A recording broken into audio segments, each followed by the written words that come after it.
seperti Amin Rais, Refli Harun, dan lain sebagainya ya. Wajah-wajah yang sama ketika silaturahmi kebangsaan ya itu saja orangnya, tidak bertambah. Ketika ada yang tidak suka Presiden Joko Widodo tentang kebijakan-kebijakan 1 tahun terakhir, seharusnya kan ada Pak Mahfud MD misalnya. Tetapi Pak Mahfud MD kemungkinan tidak suka dengan jalan Amin Rais mengkritik Presiden Joko Widodo yang harus diadili lah, yang harus lengser dan lain sebagainya.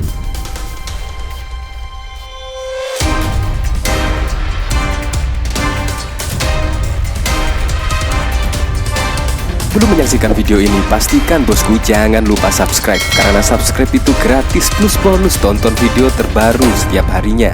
Jangan lupa ya.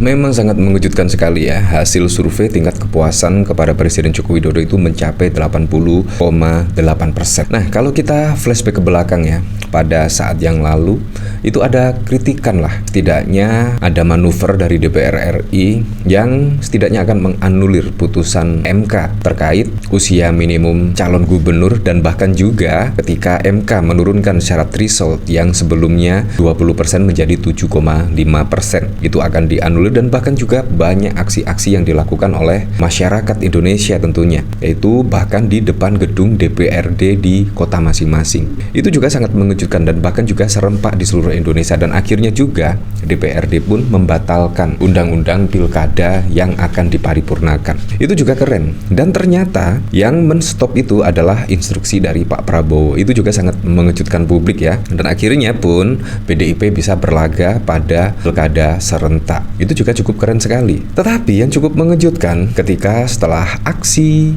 pada waktu lalu di depan gedung DPRD masing-masing, tetapi hasil survei juga tetap memperoleh di angka 80,5%. Ini sangat mengejutkan publik, di mana kalau kita lihat dari PDIP bahkan juga mengapresiasi hasil survei Presiden Joko Widodo itu setidaknya naik, elektabilitas naik. PDIP apresiasi survei LSI dan bahkan juga bergembira ya setidaknya ya ketika elektabilitas dari Presiden Joko Widodo ini naik.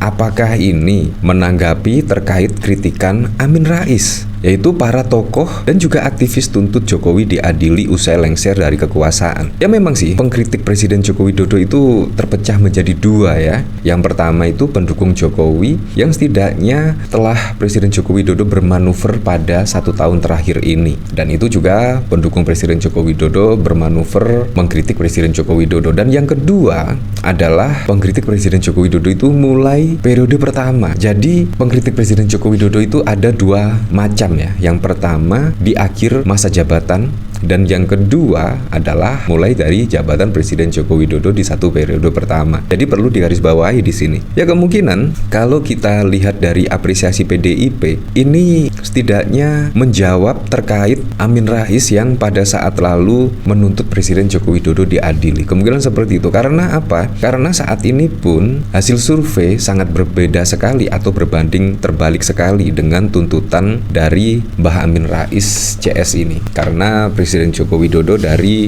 kerja-kerjanya diapresiasi oleh masyarakat. Itu bahkan hasil surveinya dilakukan di seluruh daerah di Indonesia. Nah, dari detik.com, survei LSI dan IJA, 80,8% responden puas kinerja Presiden Jokowi. Tinggal 5 hari lagi masa jabatan Presiden Joko Widodo berakhir. Lalu siapa yang puas dan tidak puas terhadap kinerja Jokowi? Ya kalau kita lihat dari pemberitaannya ya, bahkan mulai generasi Z, generasi milenial, baby boomers, generasi X, bahkan juga semuanya puas terhadap kinerja dari Presiden Joko Widodo. Itu juga sangat mengejutkan sekali ya. Ya memang di bawah kepemimpinan Presiden Joko Widodo di 1 periodenya itu juga langsung mengebut pembangunan. Pembangunan saat ini juga sangat masif sekali ya, sangat masif sekali di bawah kepemimpinan Presiden Joko Widodo, dan bisa dirasakan manfaatnya di akhir masa jabatan Presiden Republik Indonesia. Ya cuma yang dikritik di akhir masa purna tugas dari Presiden Joko Widodo itu saja sih, 1 tahun mulai pencalonan Gibran, dan semoga saja sih pencalonan Gibran itu memang bisa membuat Indonesia lebih maju. Tetapi ya saya mengkritik keras tentang perubahan konstitusi yang setidaknya dinikmati oleh keluarga tertentu atau kelompok tertentu. Saya mengkritik keras sebenarnya konstitusi bisa dirubah seenaknya. Tapi ya bagaimana lagi, kita kembalikan lagi ke masyarakat memang, karena hasil surveinya memang demikian, dan itu juga fakta di lapangan. Dari sini saya juga penasaran komentar-komentarnya seperti apa ya. Negara ini memang dibuat untuk memakmurkan pejabat, bukan rakyatnya. Ya, makanya sangat ramai sekali ya ingin menjadi pejabat publik, karena ya menjadi pejabat publik itu untuk mencari pendapatan lah, kurang lebih seperti itu. Sekali survei untuk wilayah Indonesia butuh biaya minimal 5M. Tahu kan yang sponsornya? Kepuasan masyarakat karena 10 tahun kerja menghasilkan Fufafa. Survei dilakukan di penduduk ber-IQ 78 wajar. Saya puas banget, gak tahu ya kalau barisan sakit hati mah. Kalau surveinya di Partai PSI percaya aku enggak ya, hehe, polesan yang setara harga bayar. Ya, yang penting cepat pulang ke Solo. Ikutan nyebong juga. Oh iya, surveinya LSI semua orang tahu. Survei buzzernya Jokowi sama dengan Kompas, Karta, Poltreking, kurang lebih Burhanuddin Mutahdi dan Kodari kembar siam. Ya kalau kita lihat pada Pilpres yang lalu ya, memang hasil survei itu sangat berbeda tipis dengan hasil di KPU. Ya, bahkan menyebut ada yang tidak percaya dan bahkan juga menyebut itu adalah penggiringan opini. Tetapi memang hasil survei itu sangat penting sekali. Sangat penting sekali hasil survei. Makanya calon-calon gubernur, calon-calon presiden itu berpatokan pada hasil survei. Kalau hasil surveinya merosot misalkan, ya memang harus dinaikkan elektabilitasnya, entah dengan melalui program-program dan lain sebagainya. Ya kalau kita lihat dari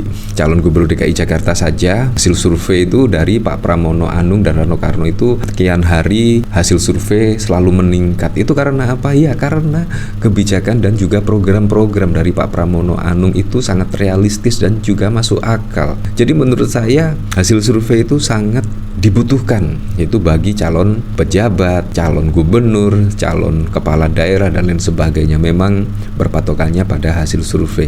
Jadi ini sangat mengejutkan sekali dan menurut saya juga membungkam ya, setidaknya para pengkritik ekstrim dari Presiden Joko Widodo mulai dari 1 periode dan 2 periode menjabat ya, seperti Amin Rais, Refli Harun dan lain sebagainya ya. Wajah-wajah yang sama ketika silaturahmi kebangsaan ya, itu saja orangnya, tidak bertambah. Ketika ada yang tidak suka Presiden Joko Widodo tentang kebijakan-kebijakan 1 tahun terakhir, seharusnya kan ada Pak Mahfud MD misalnya, tetapi Pak Mahfud MD kemungkinan tidak suka dengan jalan Amin Rais mengkritik Presiden Joko Widodo yang harus diadili lah, yang harus lengser dan lain sebagainya. Jadi ini otomatis lah dari apresiasi PDIP setidaknya ya membungkam kritikan-kritikan tersebut.